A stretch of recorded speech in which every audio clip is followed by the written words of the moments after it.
let's open them.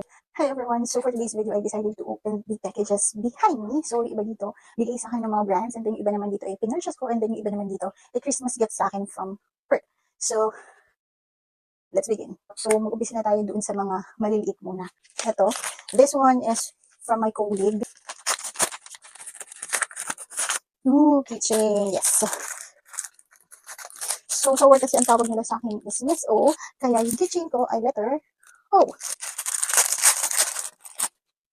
Kusang-kusa yung mga charms ngayon, so this is perfect. Next are these. This is a body lotion and a body wash from Body and Blue. Itong packaging niya. Color pink, and I love color pink.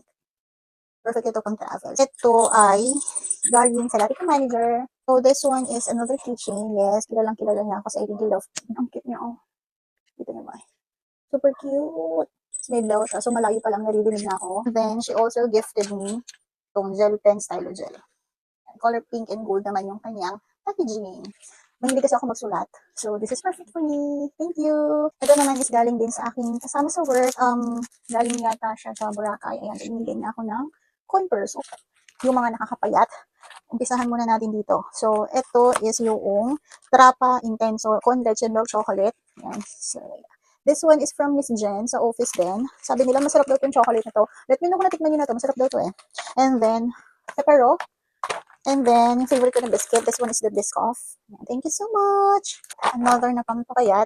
I also received this mug. This one is from my manager. Kasama nitong Cupidos na chocolates. And then, I also received this. This one is a Zara perfume in the scent Orchid. This one, ang kaamoy niya is yung Victoria's Secret na bombshell. So, if you are familiar with that, same na same lang talaga yung kanilang scent.